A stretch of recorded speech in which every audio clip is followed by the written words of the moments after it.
Fight week is here and UFC 294 is this weekend. Mark and I are going to make our predictions, but before we do that, if you're new here, make sure you subscribe as we have brand new videos every single week. We'll also be doing a live watch along on the Saturday, so make sure you pop in and say hello. So Mark, usually with these videos, I jump in and I ask what your predictions are straight away. But with the turn of events, are you more excited for this card now than you were before? 100%. The card got the makeover I didn't know it needed. It was a good card before, but now it's a great card. It's got some sort of Jason X style upgrade that has just made it something. It's just unmissable, I think. I agree 100%. It's gone from a pretty good, decent card to potential to be one of the best pay-per-views of the year. And I really, really can't wait. We've got some real super fights on our hands here. So talking of super fights, in the main event, we have champion versus champion. Alexander Volkanovski is going up on 11 days' notice to fight Islam Makhachev. Mark, what's your prediction for this fight and why? Right, I don't want to ever come across like I'm just a Volkanovski's personal dick duster, but I believe that Volkanovski is going to win. He's going to become the double champion, and I believe that he's going to get a finish as well. I don't care to say what round, but I believe he's going to get a TKO finish. Yeah, it's a good, fun prediction. I think with Islam Makhachev, though, the big problem is no lightweight can beat him. He's just unstoppable. But luckily, Alexander Volkanovski is no lightweight. He's the featherweight king. He's going to come up and he's going to batter Islam Makhachev. It is really biased of us, and I know. But the thing is, I just think this is the year where anything can happen. We have some wild fights. And don't forget, Islam has been training for someone very, very different. And I've said it a million times. I'm going to keep saying it. Volk changes round to round. He's going to be a completely different fighter. He's got a fantastic team. He makes huge adjustments in each fight, in each round. I think with Islam's heavy footwork, Volk was able to really, really take advantage of that and really get piece off his combinations. So I think with that heavy footwork, he's going to be able to take advantage of it a lot more this time and go, right, okay, I kept getting a 1-2-3 here. I'm going to get up 1-2-3-4, and I'm going to get a big, massive overhand. And I think he's going to drop Islam in the third round, and I think he's going to finish him off. Oh, you're going for a finish as well? Yep, the third round finish by Alexander Volkanovski. Okay, we have hope that this is going to happen. Volkanovski will be the double champ. I mean, we're not biased or anything, but I am. So am I. 100%. And normally we try not to be biased, and it is important, but at the same time, when you've got a fight like this, one of your favorite fighters is on, you've got to believe, you've got to pick them. And I picked him last time as well, and he shocked the world just in his ability to just stay alive. And I think he's going to pull off something magical here. So Mark, with this being such short notice, do you think Alex is really going to struggle to keep that 5-round cardio he usually has? I can't imagine so, no. I think Volk is a 24/7 monster. I can't claim that I'm one of those like, well, he's been training at so-and-so and running up the sand dunes and all this kind of stuff. But just his mindset that he is in, he doesn't switch off. You can't be that great and just like, have an off season. And then he knew that this lightweight fight was coming around. And I've got a little sneaking feeling that maybe he thought, maybe I could be the backup here. So I'm just going to stay in ship shape. Volkanovski runs a tight ship, not a shite tip.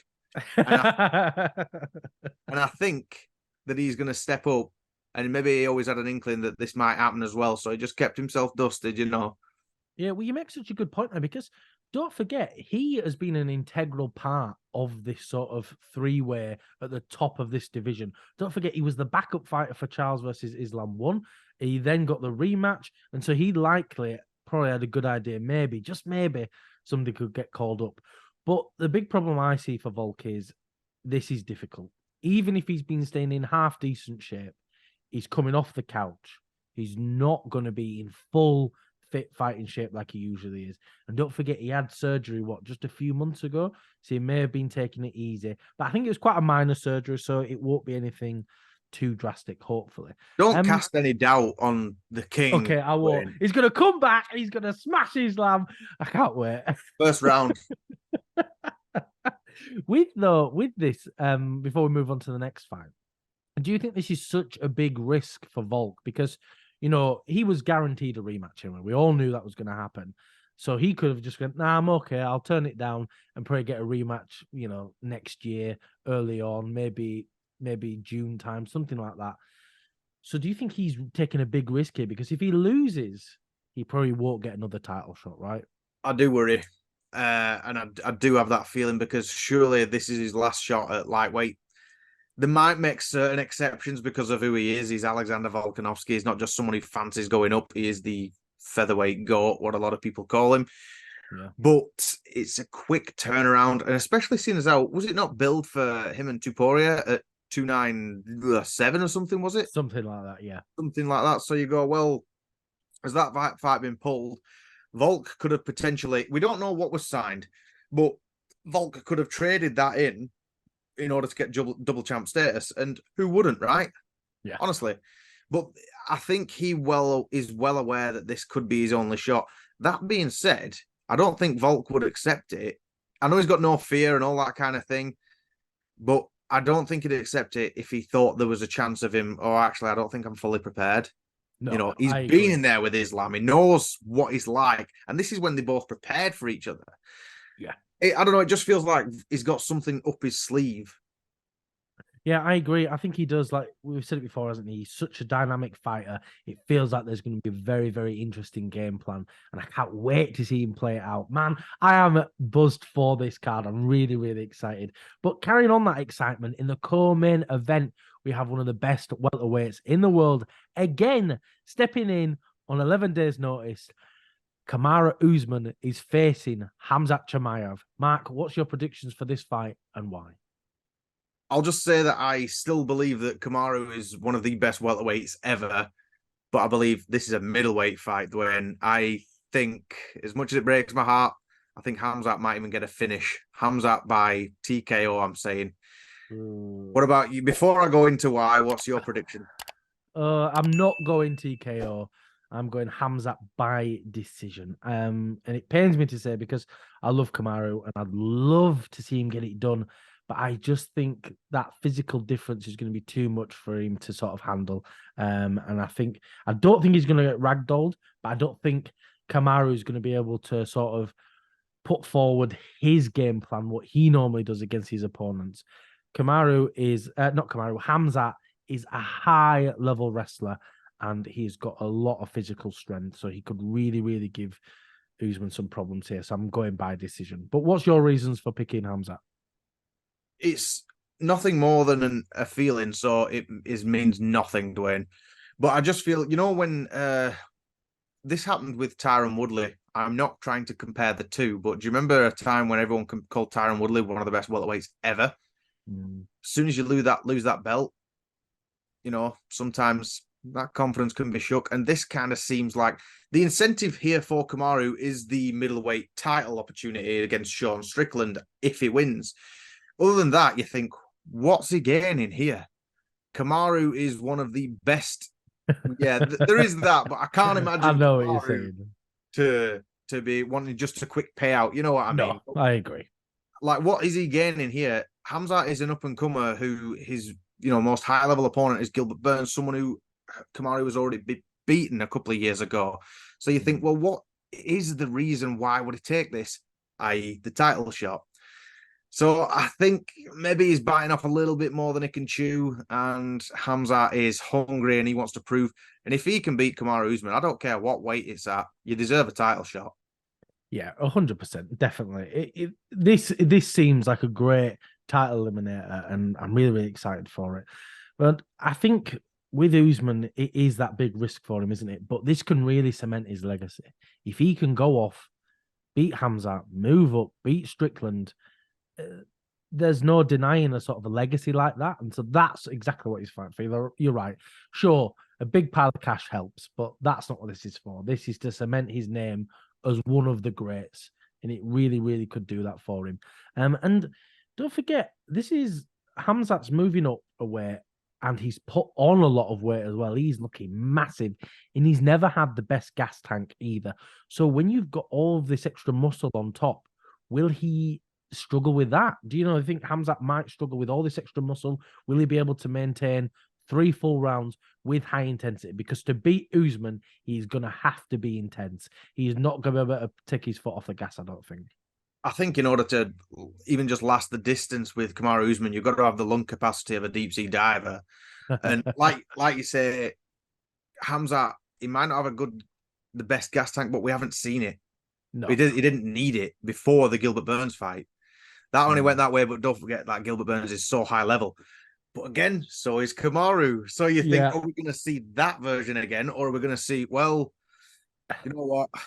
I'm going to have to need that and a bigger upgrade to fight. I don't know. It's a confusing one because he was preparing for Paulo Costa, whose last fight was against Luke Rockhold. Paulo didn't look that good in that either because Luke looked so bad. So you think, well, is Khamzat prepared for that kind of fighter? Not Kamaru Usman, the 100% Nigerian nightmare. Yeah, and that's such a good point. It's risks for both of Islam and Khamzat on this card, isn't it? Taking on new, fresh opponents they've not been preparing for. And of course, gas tank is a huge factor in this, of course. But these guys are some of the best fighters in the world, and they're going to come prepared. And so let's move on now to the only Brazilian who didn't let down the country, who's not a stinky pull-out merchant. We've got Johnny Walker fighting against Ankalaev. Mark, what's your prediction for this fight and why? Just to burst your bubble there, Dwain, Ankalaev is going to batter him, I think. No, he's not. No, I truly believe that Magomed is going to be able to get him. It seems with Johnny Walker, as much as I love to watch him fight, whenever he seems to step up a level in competition, it just seems to. It's like the UFC's way of saying, and stay down. Yeah. You know, and I believe that Ankalaev is going to be able to get him. He's just coming off his that stupid draw decision with Yan. You know, he can hang with the people that are way up top. And I think Johnny Walker is going to find out that there is levels to the light heavyweight division. Yeah, for sure. But the way I'm going to pick Johnny Walker and my reasons why are, so Paul Craig beat Ankalaev. Johnny Walker beat Paul Craig. So MMA maths makes sense. Johnny Walker beats Ankalaev. Obviously, that's not true. Obviously, I don't think that. But I am actually going to pick Johnny Walker here because I think he had some really, really tough fights and he really struggled and he moved camps to SBG. And since he's come back through SBG, he has looked like an excellent fighter. He's been looking in phenomenal shape. He's really been bringing out a meticulous, planned out game plan, and he's doing super, super well. I think he has got such powerful, wicked leg kicks. He's going to see what Yan did, and he's going to replicate that, and he's going to kick the crap out of Ankalaev's legs, kick him out from under him, and do him in. I'm going to say third round TKO for Johnny Walker. I think he's going to get this done, and he's going to be the best Brazilian on that card. And Charles Oliveira and Paulo Costa can suck it, yeah? I don't care. I'll agree with you on Paulo Costa there. I'm done with him as a UFC fan. But Charles Oliveira, do not besmirch the name. The champion has a name, and it's pull-out merchant, yeah? Get lost, pal. You know, he's pulled out twice this year. But anyway, let's carry on about Johnny versus Ankalaev. So, this actually, to me, is quite high-stakes fight, and not a lot of people are talking about it. But the way 205 is right now, do you think the winner of this fight will get to fight the winner of Yuri and Alex Pereira for the title? It's a strange one because it depends where Jamal Hill is at the time. The upsetting thing is, or the unfortunate thing, should I say, is that divisions move on. The UFC moves on very quickly. So depending on where Jamal Hill is, they can't hold up a division for him. He's not as big of a star to do in order to do that anymore. So this could well be, an eliminator, and then you just move straight in with the title shot. because it's a business otherwise, isn't it? You know, they can't Yeah. wait for Jamal's, is it his ankle or something, whatever it is that's up. I don't know, but 205, it needs some life back in that division, and these two guys, they could contribute to it massively. Yeah, I agree. I think so as well. And I think this is a title eliminator because it just makes sense. They're fighting roughly the same time as Yuri and Alex, and then they'll both be ready in time for another fight with a few months down the line, whenever it is. The timing makes sense to me. So I imagine the winner of this will fight the winner of Alex and Yuri. And by that, I mean Yuri. But we'll talk about that in a couple of weeks. So this is a very, very interesting card. And there's some really interesting fights, especially on the undercard. We've got the British Dagestani himself, Mohamed Mokaev. And I know my boy Nathaniel Wood is going to put on a banger, and I can't wait. Mark, is there any other fights that you're interested on this card? There's a couple that I'm interested in, but the card is that top heavy that it kind of shines the light away from it all. Yeah. But there is Magomedov. Obviously, you've always got to tune in for him. It's always fun. It's always exciting. And that it just feels very much like a tune-up fight in order to get you excited for the main card. And obviously there is Ikram. I'm not going to even try and pronounce surnames here. But don't forget that his only loss is to Khamzat Chimaev. Yeah. So, you know, he's another killer, up and coming, looking well. But overall, 294. Dwain, this, like you said at the beginning of this video, it's gone from a good card to could be potentially card of the year. Yeah, I agree 100%. This is going to be an amazing card. And like I said at the start of the video, we are going to be doing a live watch along. So make sure you pop in and say hello. Thank you for watching. If you can like, comment, and subscribe, it really does help us out.